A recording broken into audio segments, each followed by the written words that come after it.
우리 고린도전서 10장 31절의 마지막 선언이 나오기까지는 사실 그 앞에 문맥이 있는데 배경이 있어요. 그런데 이 배경을 보면은 아주 사소하고 현실적인 문제에서부터 시작돼요. 먹는 문제에서부터 이게 시작이 됩니다.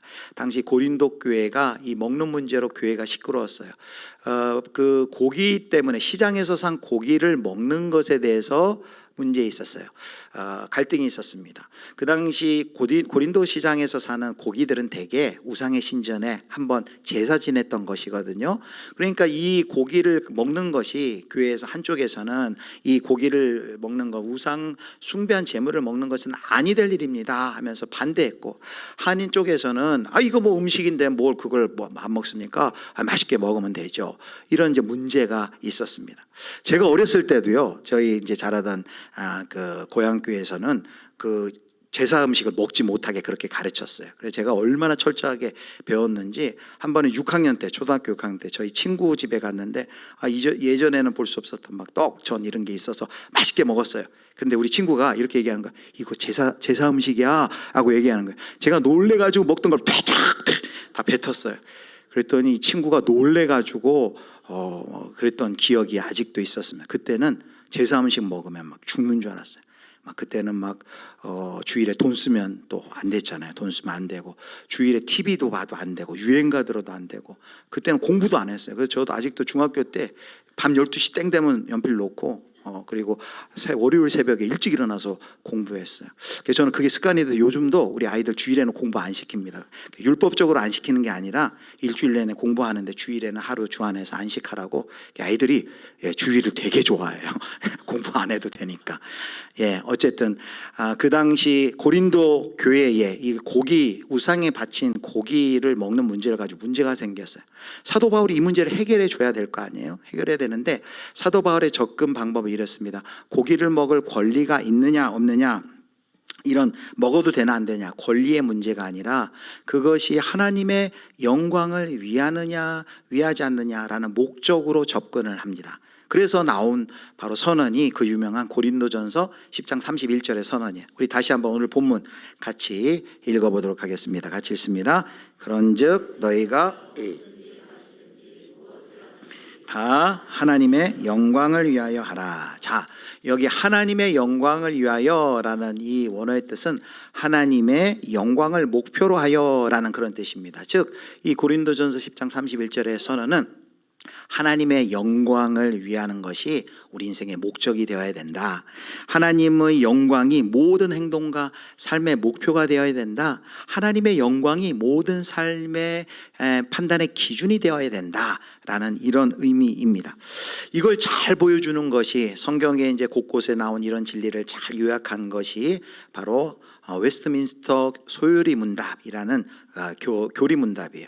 이 웨스트민스터 소요리 문답은 17세기의 청교도 신학자들이 그 당시 초신자 그리고 또 우리 청소년들을 교육하기 위해서 만든 문답이 있는데 너무 잘 만들어서 지금도 21세기에도 이 문답을 사용하고 있습니다. 그런데 거기에 첫 번째 질문이 바로 이 질문이에요. 인생의 제일 되는 목적에 관한 것입니다. 자, 제가 질문을 읽을 때 여러분이 답변해 주시면 됩니다. 웨스트민스터 소요리 문답 1문이 이렇습니다. 사람의 제일 되는 목적은 무엇입니까? 하나님을 영화롭게 하는 것과 그를 영원토록 즐거워하는 것입니다. 자, 사람의 제일 되는 목적이 뭐냐로 물을 때 하나님을 영화롭게 하는 것, 하나님께 영광 돌리는 거예요. 그리고 그를 영원토록 즐거워하는 것이다 라고 말하고 있습니다. 아까 고린도전서 10장 31절의 그 말씀과 맥을 같이 하는 것이죠. 하나님의 영광이 우리의 인생의 목적, 하나님의 영광을 모든 행동과 삶의 목표와 기준으로 삼아야 된다라는 거예요. 자, 우리 성도님들은 이것을 다 받아들일 수 있어요. 그러나 세상에 나가면은 왜 하나님의 영광을 위해 살아야 돼? 라는 질문이 있을 수 있죠. 또 혹은 우리 교회 성도님들 중에서도 또 이제 초신자들께서는 그런 질문을 할 수 있어요. 아니, 내 인생이 나의 것인데 하나님은 그렇게 칭찬 듣기를 좋아하시는 분인가? 왜 하나님의 영광을 위하여 살라고 하지? 내 인생은 나의 것이니까 나의 영광을 위해 살면 안 돼? 라는 생각을 할 수가 있습니다. 여러분, 왜 우리가 하나님의 영광을 위하여 살아야 될까요? 우리가 이제 오해하는 게 이거예요. 하나님의 영광을 위해 사니까 하나님 위해서 살라라는 것이고, 나한테는 하나 희생하고 나한테는 좋지 않은 것 아니야? 라고 생각하는데, 곰곰이 생각해 보면 사실은 하나님의 영광을 위하여 살라는 것은 가장 나답게, 가장 행복하게, 가장 충만하게 사는 비결입니다. 우리가 지난주에도 살펴봤지만 또 이제 내일부터 특세에도 우리가 창세기를 통해 살펴보겠지만, 우리가 하나님이 이 세상에서 우리를 만드실 때 어떻게 만드셨어요? 어떤 형상으로 만드셨어요? 하나님의 형상으로 만드셨어요. 그래서 지난 송구영신 예배 때 하나님의 형상으로 만들어졌다는 것은 그 하나님의 영광의 빛을 이 세상 가운데 나타내 보여주고 비춰주는 존재라고 했어요. 여러분, 마치 비유하면 이렇습니다. 제가 뭐 하나 가져왔는데 이게 뭘까요? 이게 무슨 핸드폰, 그 폴더블 핸드폰이 아니라 이렇게 하면 이게 거울입니다. 거울. 신방 다닐 때 이거 밥 먹고 혹시 고춧가루 꼈나 이렇게 보는 거울이에요. 제 신방 가방에 있는데, 자, 이 거울이 가장 거울답게, 이 거울을 만든 사람의 목적이 뭐죠? 예, 얼굴을 비춰보고, 여기 지금도 이렇게 빛을 반사하는 거죠. 예, 이렇게 반사하는 거예요. 자, 그런데 이게 닫으면 이게 평평해가지고 이 땅콩 같은 거 깨기 좋아야죠. 땅콩 깨고 조금 더 하면 호두도 깰 수 있을 것 같아요. 그렇게 사용은 할 수 있어요. 그러나 거울을 이 만든 사람이 거울을 만든 목적은 이렇게 얼굴을 비춰보라라는 것이죠. 바로 그 목적에 맞추어서 거울이 기능할 때 이 거울이 행복하겠죠. 마찬가지예요. 우리가 하나님의 형상으로 지어졌다라는 것은 우리를 막 착취하기 위해서 그렇게 한 게 아니에요. 하나님의 형상으로 지어졌다는 것은 마치 거울이 그 빛을 비추는 것처럼 우리가 이 땅에 살면서 하나님의 빛을 반사하는 그런 존재로 살아가는 거예요. 그래서 하나님의 영광을 위해 산다라는 것은 뭐 내 자유를 억압하는 게 아니고 정말 나답게 살고 정말 의미 있게 행복하게 정말 풍성하게 살도록 하는 하나님의 초대인 것을 여러분 믿으시기를 축복합니다. 자, 하나님의 지으신 설계도대로 사는 것이 바로 하나님의 형상으로서 하나님의 영광을 위해 사는 것이에요. 자, 그렇다면 이제 구체적으로 우리가 하나님의 영광을 위해 사는 것을 살펴볼 텐데, 지난 송구영신 예배 때도 오해를 살펴봤어요. 우리가 하나님의 영광 참 많이 이야기하고 우리 신앙생활에서 중요하다고 우리가 여기는데 오해가 있어요. 첫 번째 오해는 이것입니다. 우리가 이런 오해가 많이 있어요. 첫 번째 오해는 성공해야 영광이라는 오해가 있습니다. 1등 해야, 또 사업에 성공하고 돈을 많이 벌고 높은 자리에 올라가면 저쪽에 뭐 미국의 아이비리그 정도 붙어야 사람들에게 하나님께 영광 올려드립니다. 마치 이런 오해들이 우리 가운데 있어요. 성공을 해야 영광이다라는 것이죠. 근데 정말 그럴까요? 마치 우리는 이렇게 생각해요. 하나님께 영광 돌린다는 것은 하나님이 뭔가 영광의 그 만땅 충만한 게이지에서부터는 부족한데 우리가 이렇게 성공하면 하나님이 그 영광의 게이지가 막 올라가서 우리가 하나님을 영광스럽게 만들 수 있다라고 생각을 해요. 전혀 그런 뜻이 아닙니다. 하나님은 이미 영광스러우시고 온 우주와 만물 만유에 그 영광이 충만해요. 그 시편 19편 1절을 한번 보겠습니다. 우리 같이 읽도록 하겠습니다. 하늘이 하나님의 영광을 선포하고 궁창이 그의 손으로 하신 일을 나타내는도다. 하늘과 땅 모든 만유가 하나님의 영광을 선포해요. 그럼 우리가 하나님께 영광 돌린다는 것은 어떤 의미가 있을까요? 우리가 이미 하나님의 온 영광이 온 땅에 충만한데 뭐 하나님을 더 우리가 영광스럽게 만드는 게 아니에요. 우리가 방금 아까 이 거울의 비유를 든 것처럼 우리가 하나님께 영광, 하나님을 영화롭게 한다는 것은 내가 하나님을 빛내는 것이 아니라 하나님의 빛을 내 삶으로 비추는 거예요. 반사하는 것입니다. 그래서 비유자하자면 우리가 하나님의 그 영광을 비추는 거울로 살아가는 것. 여러분, 달이 스스로 빛나나요? 달이 해의 빛을 발해서 달이 비추는 것처럼 우리가 그 하나님의 영광스러운 영광의 빛을 우리의 삶으로 반사하고 비추며 살아가는 것이 우리가 하나님께 영광을 돌리는 것이죠.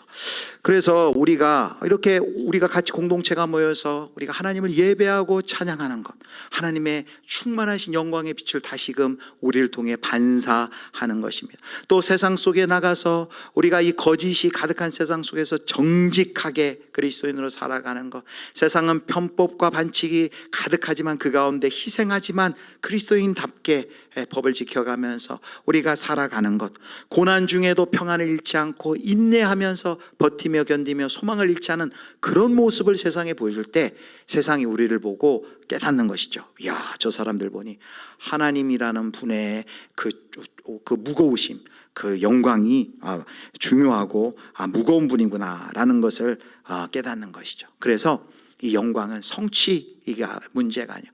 영광은 성취의 문제가 아니라 방향과 동기의 문제예요. 자, 우리 이 문장 한번 가슴에 새겼으면 좋겠습니다. 같이 읽겠습니다. 영광은 성취의 문제가 아니라 방향과 동기의 문제이다. 상을 받고 1등하고 잘 돼야만 하나님께 영광 돌립니다. 이게 아니라 성취의 문제가 아니라 방향과 동기의 문제이다라고 했습니다.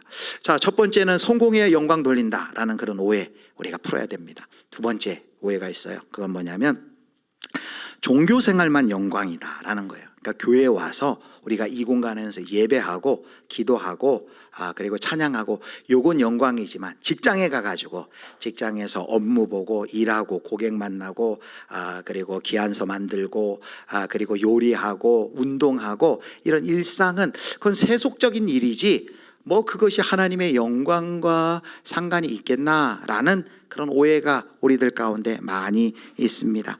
그런데 오늘 본문에 뭐라 그래요? 너희는 먹든지 마시든지 무엇을 하든지. 여러분, 먹든지 마시든지 먹고 마시는 문제는 뭐예요? 우리 일상의 가장 기본적인 일이에요. 우리 일상의 아주 가장 기초적인 기본적인 재료들이 하나님의 영광의 재료가 된다라는 거예요.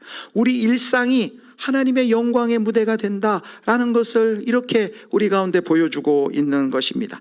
단순히 여러분 신앙생활을 종교생활 그리고 교회에서의 생활 그리고 일요일 주일에 우리가 모여 사는 생활로 협소하게 생각하지 마시기 바랍니다. 우리가 신앙생활을 할 때는 주일뿐만 아니라 월요일부터 토요일까지 다 이야기되는 거예요. 교회에 와서 우리가 예배하고 소그룹하고 목장 모임하고 훈련받고 이것만이 아니라 우리 가정으로 돌아가서 또 우리 직장과 일터에서 그 모든 우리의 삶의 전 영역에서 우리가 신앙생활 살아가는 것이 우리 기독교적인 가치로 살아가는 것이 바로 신앙생활을 하는 것이죠. 어제 우리 새해를 시작하며 교사, 목자, 리더 세미나를 우리 토요일에 오후에 긴 시간 했어요. 대개 이제 교사, 목자, 리더 세미나는 3월 개강하자마자나 직전에 하는데 올해 우리 교회 우리 교단의 이제 공과의 주제 총 주제가 작년에는 성품이었는데 올해는 세계관이에요. 그래서 우리 교학교 교사들이 이 세계관이라는 주제에 대해서 좀 더 준비해서 한 해 첫 주일을 시작했으면 좋겠다 해서 올해는 그냥 첫 주일 시작하기 전에 토요일에 다 같이 모여서 배웠어요. 신구공원 교수님이라 총신대 명예교수 대표적인 우리 한국의 또 기독교 철학자이고 세계적인 석학이신데 귀한 시간을 허락하셔서 오셔가지고 우리가 세계관에 대해 배웠어요. 요즘은 뭐 예전엔 세계관이 어려운 단어였는데요. 뭐 요즘은 세계관이라는 단어를 청년들이랑 어린아이들도 다 알아요. 좀 의미가 다르게 사용하지만 뭐 마블의 세계관 뭐 이런 걸로 많이 쓰이는데 세계관이라는 것은 쉽게 얘기하면 안경이에요. 성경을 안경으로 끼고 성경의 눈으로 세상을 보자라는 것이죠. 그러면 성경을 그냥 단편적인 전화부처럼 보는 것이 아니라 성경은 하나님의 창조부터 시작하여서 인간의 범죄함이 있고 그러나 예수 그리스도의 십자가의 구속으로 구속하셔서 교회를 통하여 온 세상에 복음이 증거되고 지금도 병들고 깨어진 세상을 치유하셔서 마침내 새하늘 새 땅 만물을 회복하실 것이다라는 하나님의 이 거대한 드라마 이야기 가운데 우리가 초대되었고 그 이야기에 우리가 한 파트를 맡은 배우로서 우리가 어떻게 그 이야기를 살아가야 될 것인가 그 하나님의 그 긴 이야기의 결에 맞게 살아가야 할 것인가를 고민하는 것이 바로 기독교 세계관이에요. 그래서 이것을 이제 배우고 제가 마지막 짧게 강의할 때 이 기독교 세계관을 강조하는 이제 세 가지 중심축이 있다. 특징적 주제가 있다라고 했어요. 그게 뭐냐면 첫 번째가 창조, 두 번째가 바로 일상, 세 번째가 공공이라는 거예요. 뭐 첫 번째 창조, 우리는 굉장히 타락과 구속을 강조해요. 그래서 죄 많은 인간 그러나 하나님이 십자가의 은혜로 날 구속해 주셨습니다 하면서 우리가 그 십자가와 그 죄인인 우리를 강조해요. 타락과 구속을 많이 강조해요. 강조해야 됩니다. 이거는 잘못된 게 아니고 너무 좋아요. 그런데 문제는 그러다 보니까 성경의 큰 이야기의 줄거리인 창조와 타락과 구속과 완성이라는 이 성경의 이야기 중에서 창조의 이야기 하나님은 성경 이야기를 창조로 시작하는데 창조를 간과해 버리는 거예요. 하나님이 온 세상을 하나님의 선하신 뜻대로 창조하시고 보시기에 좋았더라라고 하시고, 그리고 특별히 사람을 하나님의 형상으로 만든 존재고, 하나님은 물질을 멀리하시고 물질을 악하다고 한 것이 아니라 하나님이 이 물질을 만드는 이 물질의 세계가 얼마나 하나님의 아름다운 것인지를 우리가 알아야지만 구속이 무엇인지, 그 구속은 창조의 회복이거든요. 만물의 하나님이 지으신 만물의 회복이거든요. 그래서 그 창조를 강조하고, 그 다음에 일상을 얘기합니다. 바로 우리의 복음은 일상의 복음입니다.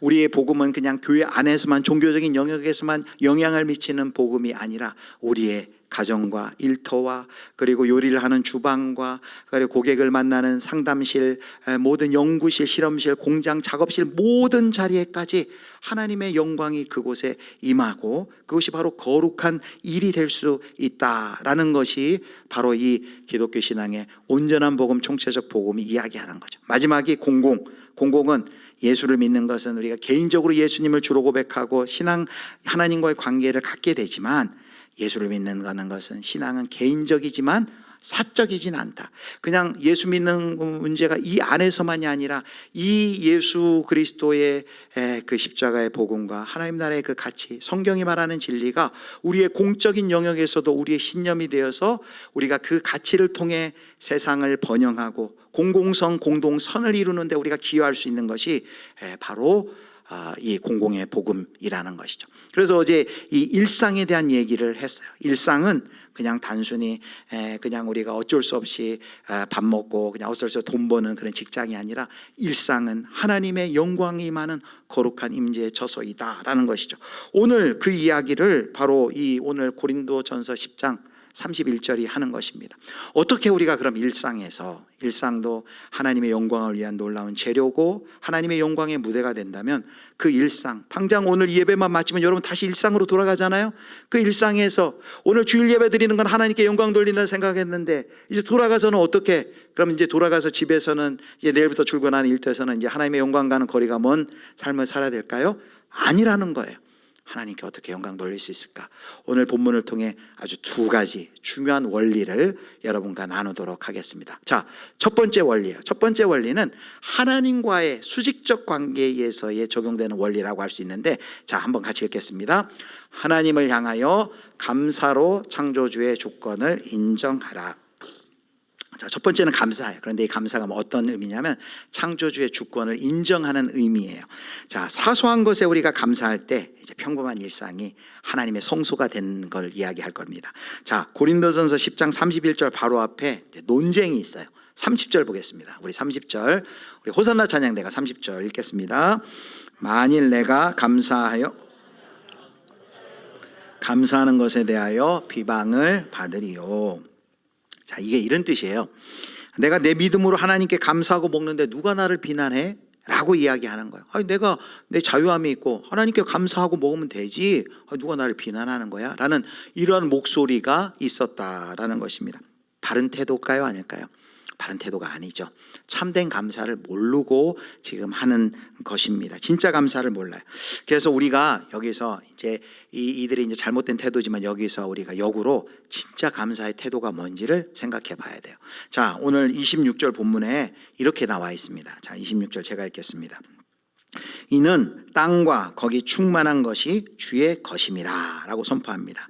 땅과 거기 충만한 것이 모두 주의 것이에요. 하나님이 창조주시니까, 하나님이 만드셨고 지으셨고 하나님이 주권을 가지고 계세요. 주의 것이에요. 하나님의 소유예요. 그렇다면 진정한 감사는 뭐냐면, 그것이 이 모든 소유 하나님이 통치하시고 하나님이 다스리신다라는 그 소유권을 우리가 인정해 드리는 것이 진정한 감사예요. 자, 여기 물이 있습니다. 여러분 이제 돌아가셔서 이제 물을 마실 거예요. 저만 마셔서 죄송합니다. 자, 물을 마셔요. 자, 이 물이 어디서 왔어요? 내가 만들었어요? 네, 이 물은 마시면서 우리가 감사하는 거죠. 하나님, 이 물을 하나님이 주셔서 참 감사합니다. 우리가 식사를 해요. 식사를 할 때 어떻게 해요? 내 돈 주고 내 돈 내산, 내 돈 주고 사 먹는데 무슨 감사야? 그게 아니라 하나님이 이 음식 하나님께서 주신 일용할 양식입니다 라고 감사를 하는 거예요. 자, 그렇게 감사할 때 어떻게 돼요? 그 자리가, 그 식탁이, 그 자리가 하나님의 임재가 임한, 하나님이 임재하시는 거룩한 성소가 된다는 거예요. 여러분 내일 이제 출근하실 거예요. 출근하셔가지고 뭐 긴 시간 안에 막 무릎 꿇고 막 직장에서 통성기도 하면 직원들 다 놀라요. 그냥 잠깐 앉아서 잠깐 눈을 감고 하나님 직장을 주신 거 감사합니다. 오늘도 하나님 죽게 하듯 일할 수 있게 해주세요. 예수님 이름으로 기도합니다. 하면 30초도 안 걸려요. 잠깐 기도할 때 그 직장의 그 자리, 사무실 막 어제 일이 시작하면은 막 아주 막 어려운 일들도 있고 지겹고 그럴 수 있겠지만 그 사무실이 거룩한 성소가 된다라는 것이죠. 그래서 첫 번째는 수직의 관계에서 먼저 일상에서 우리가 어떻게 하나님께 영광을 돌려요? 하나님의 주권, 하나님의 소유권, 하나님이 공급자라는 것을 인정하는 것, 이것이 우리 피조물로서 하나님께 드릴 첫 번째 영광이다라는 것이에요. 저와 여러분 이제 내일부터 시작되는 일상에서 이번 한 주간 하나님이 우리의 공급자요, 우리의 주권자임을 삶으로 고백하실 수 있길, 감사로 고백하실 수 있기를 주님의 이름으로 축원합니다. 식사기도 생략하셨던 분들도 이번 한 주간은 식사하면서 하나님 감사합니다 하고 꼭 식사하시길 바라요. 두 번째, 이웃을 향하여입니다. 이웃을 향하여. 첫 번째는 위로 감사함으로 하나님의 주권을 인정하고, 옆으로 수평적으로는 이것이에요. 자, 2번 같이 읽습니다. 이웃을 향하여 사랑으로 자유를 완성하라. 자, 1번에서 멈추면 반쪽짜리 영광이에요. 자, 1번에서 더 나가야 되는데, 감사한다고 여기 지금 사람들이 감사한다고 다 영광이 되느냐? 아니라는 거예요. 하나님께 감사하는데 문제가 있어요. 여기 이 사람들, 내가 하나님께 감사하면 뭔데 누가 날 비난해? 이런 태도라는 거예요. 주변에서는 뭔가 불만이 있고 실족했는데 그거 상관하지 않고, 아니 나는 상관없어, 나는 내 신앙이면 난 넉넉히 난 먹어도 상관없어, 고기 뭐 우상한테 바친 거가 아무것도 아니야, 난 먹을 수 있어. 근데 사도 바울은 이야기해요. 그 먹는 것이 형제를 실족하게 한다면 먹을 수 있지만 형제를 생각해서 먹지 않는다는 거예요. 왜 형제를 생각해서 먹지 않는다는 걸까요? 그 형제도 나와 같은 하나님의 형상이기 때문입니다. 내가 감사함으로 먹을 수 있어도 그것이 믿음 약한 형제를 넘어뜨린다면 먹지 않는다라는 것이죠. 다른 사람을 무시하고 내 마음대로 행동하는 것, 그것은 하나님의 형상을 무시하는 것 넘어서 하나님을 무시하는 결과이기 때문입니다. 그래서 진짜 영광, 카보드는 나의 권리보다 형제의 영혼을 더 귀하게, 더 무겁게 여기는 것이, 혹시 실족할까, 나의 모습 때문에, 내 자유 때문에 실족할까 싶어서 사랑하고 배려하는 것이죠. 나에게 자유가 있지만 공동체의 덕을 세우기 위해서 스스로 제한하는 것, 이게 바로 십자가의 방식이고 바로 사랑입니다. 이웃을 배려하는 것이 하나님을 존중하는 것이요, 하나님께 영광 돌리는 것입니다. 저와 여러분도 우리가 할 수 있다고, 자유하다고, 내가 하나님께 감사하고 내 자유 뭐 마음대로 쓰면 되지, 이 정도가 아니라 거기서 더 넘어서 하나님께 감사하면서 이웃을, 우리 주변을 또 배려하고 또 사랑으로 그 자유가 완성되는 은혜가 있기를 주님의 이름으로 축원합니다. 자, 이제 말씀을 맺도록 하겠습니다. 자, 일상, 우리 인터넷에서 이렇게 일상이라는 단어를 쳐보면 이런 뜻이 있어요. 자, 보여주실까요? 일상은 뭔 의미냐? 날마다 반복되는 생활이에요. 여러분, 날마다 아침에 일어나고 또 샤워하고 아침밥 챙겨 먹고 직장 출근하고 뭐 이렇게 커피 하나 때우고 업무하고 산책하고 또 운동하고 이런, 또 가족하고 또 시간을 갖고, 이런 뭐 매일 반복되는 특별한 일이 아니에요. 그냥 매일 반복되는 생활입니다. 그러니까 평범하죠. 그러니까 우리의 생각에 뭐 이런 일들은 뭐 하나님의 영광과 무슨 상관이 있을까라는 생각이 우리 가운데 있습니다. 위에 오해가 있어요. 그런데 오늘 본문 뭐라 그랬어요? 먹든지 마시든지 무엇을 하든지 우리의 일상 모두가 그 하나님의 영광의 재료요, 하나님의 영광이 임하는 영광의 무대이다라고 말하고 있습니다. 그래서 이걸 깨닫고 이걸 경험한 사람들이 막 책을 많이 썼어요. 그런 책들이 많아요. 몇 권을 이제 소개할 텐데요. 자, 첫 번째 책을 보겠습니다. 자, 첫 번째 책은 이런 거예요. 교실에서 하나님과 동행하십니까? 예배당에서 우리가 예배할 때 하나님과 동행하는 거 알겠는데, 교실에서, 실험실에서, 연구실에서, 도서관에서, 공장에서, 작업장에서, 주방에서, 싱크대 앞에서 우리가 하나님과 동행할 수 있을까요? 예, 하나님과 동행할 수 있다는 거예요. 하나님과 함께 한다는 거죠. 거룩한 처수가 됩니다. 그 옆에도 있죠. 나의 성소 싱크대 앞. 아마 주부들 같으면 싱크대 생각하면은 아마 지긋지긋할지도 몰라요. 그런데 그 설거지, 그 가사를 죽게 하듯 하면서 그 하나님의 임재를 성소 앞에서 경험을 하는 것이죠. 자, 그다음 또 이런 책이 있어요. 자, 일상기도라는 책이 있어요. 우리가 교회에 와서만 기도하는 줄 알았는데 일상기도 이 목록에 보면 이런 거예요. 아침에 출근길 지하철을 기다리는 플랫폼에서 드리는 기도, 운전하는 차 안에서 드리는 기도, 강의실과 연구실에서 드리는 기도, 도서관과 서재에서, 식당과 카페에서, 여행지와 공원에서 드리는 기도, 김장을 하면서도 드리는 기도가 있고요. 우리 전에 그 주보에도 한 번씩 해서 담배꽁초를 주면서 우리 화요전도팀 담배꽁초 주울 때 제가 우리 정단열 목사님 예전에 일단 한번 그 기도를 만들어 보라 그랬어요. 담배꽁초를 주면 우리가 어떻게 기도할 수 있을까? 일상의 모든 삶의 자리에서 우리가 하나님께 기도할 수 있다라는 것이죠. 그 다음 두 번째는 축구와 하나님 나라. 예, 축구와 하나님. 아니 축구는 운동 경기인데 이게 무슨 하나님 나라와 뭔 상관이 있을까? 그래서 이번에 이 책을 우리 축구 선교팀이 있는데 필독서로 삼아야 되지 않을까. 이병현 집사님 필독서로 삼아가지고 같이 좀 읽고 배드민턴 팀도 마찬가지고요. 우리 농구팀도 마찬가지고 우리 운동은 도대체 하나님의 나라는 어떤 연관이 있는가. 수요일마다 제가 그리스도의 일상 다반사라는 주제로 이제 한 주제씩 이렇게 성경적인 관점으로 조망하고 설교하는 게 있는데 그동안 일상, 일, 성공, 또 재정, 또 음식, 또 점, 무속 이런 거 했는데 이번에 이제 다가올 때 축구 하나님 나라 요거 한번 하려고 그래요. 스포츠. 그러니까 그때 관심 있는 분들은 또 다 함께 하시면 좋을 것 같아요.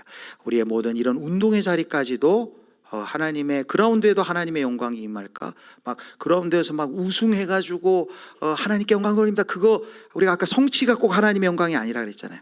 그럼 어떻게 우리가 운동을 하면서 그 거룩한 그 자리가 하나님의 거룩한 임재 자리가 될 수 있을까를 생각할 수 있다는 것이죠. 또 우리 마지막 오늘이라는 예배라는 책인데 T.C. 해리스 워런이라는 분이 쓴 책인데 지난번에 김수환 목사님이 수요일 예배 때 책을 소개했는데 저희가 12월에 했던 그 주제 소망하며 기다리다라는 그 책을 쓴 동일한 저자입니다. T.C. 해리스 워런이라는 이제 여성 신학자 책인데 이분이 오늘이라는 예배라는 책인데 그 부제가 이렇게 돼 있어요.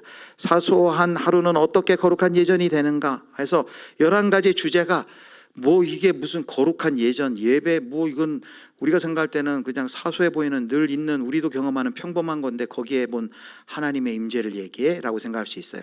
잠에서 깨는 거, 아침에 기상이죠. 침대 정리하는 거, 이 닦는 거, 열쇠분실, 남은 음식 먹는 거, 남편과 다투는 거, 이메일 확인, 교통체증 버티기, 친구와 통화하기, 차 마시기, 잠 이런 모든 일상에 우리가 경험하는 그 자리에서 하나님의 임재를 경험하기에 관한 책들을 이렇게 책들이 있습니다. 그리고 여러분은 필요하시면 이런 책들을 읽으시면서 어떻게 내가 매일 맞닥뜨리는 어떻게 보면 우리가 교회에서 있는 시간은 짧죠. 일주일에 뭐 주일 하루고 이제 예배 시간 또는 이제 오후에 목장까지 하면 짧은데 대부분 많은 시간이 가정과 직장에서 보내야 되는 거기서 어떻게 우리가 하나님과 동행할 수 있을까의 문제를 다룬 것이죠. 사랑하는 성도 여러분, 그래서 여러분 일상에 대한 새로운 관점을 가지시기를 축복합니다. 여러분의 식탁은 이제 단순히 그냥 밥만 먹는 것이 아니라 하나님의 공급하심, 하나님의 선하심을 경험하는 예배의 자리가 될 것입니다. 여러분의 가정은 하나님의 사랑, 기다림, 인내와 용서를 경험하는 그것을 보여주는 신성한 예배의 공간이 될 것입니다. 여러분의 직장은 단순히 돈을 버는 것이 아니라 하나님의 창조성과 신실함을 드러내는 무대가 될 것입니다. 운동선수에게 그라운드는 어떤 자리가 될까요? 마지막으로 한 예를 들겠습니다. 1924년에 영국의 육상 선수인 에릭 리들이라는 분이 이제 프랑스 파리 올림픽에 참가했어요. 이분은 이제 참가하면 거의 그 해에 100m는 따놓은 당상이라고 여겼습니다. 그런데 육상 선수가 결승전이 100m 결승전이 이제 주일에 있는 거예요. 주일에 있는 걸 알고 나는 예배드려야 한다고 예배드리러 가서 그걸 빠진 거예요. 그래서 전 영국 국민의 공공의 적이 됐습니다. 이 사람의 이야기가 이제 불의 전차라는 이야기 그 영화에 있어요. 그 음악 다 아실 거예요. 바다다다다다다다다다 일부 때는 욕을 못 해가지고 이거 아시겠죠? 어떤 음악이 따다다다다다 안 하는 게 낫겠네요. 예. 검색하면 불의 전차 하면 다 나와요. 다 유명한 월드컵 때 2002년 월드컵 때 이 불의 전차가 배경음악이었습니다. 이 사람인데요. 이분이 그 100m에서 우승하지 못했는데 주종목도 아닌데 400m 나와서 세계 신기록으로 우승을 해요. 그리고 얼마 있지 않아서 중국의 선교사의 자녀였고 선교사로 떠납니다. 그래서 선교 활동하다가 일본이 중국을 침공했을 때 감옥에 갇혔다가 이제 숨지시는데요. 그래서 이 에릭 리들이 이런 얘기를 했어요.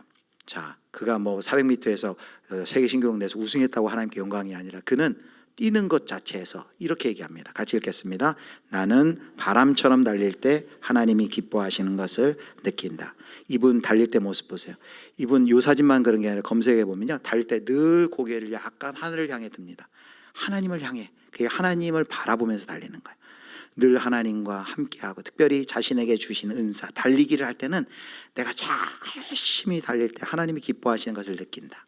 사랑하는 우리 예수 비전교회 성도 여러분, 여러분은 하나님이 여러분의 어떤 모습을 볼 때 하나님이 기뻐하신다 생각하고 여러분이 그 하나님이 기뻐하시는 것을 느낍니까? 어떤 분은 내가 요리할 때 하나님이 기뻐하시는 것을 느낍니다.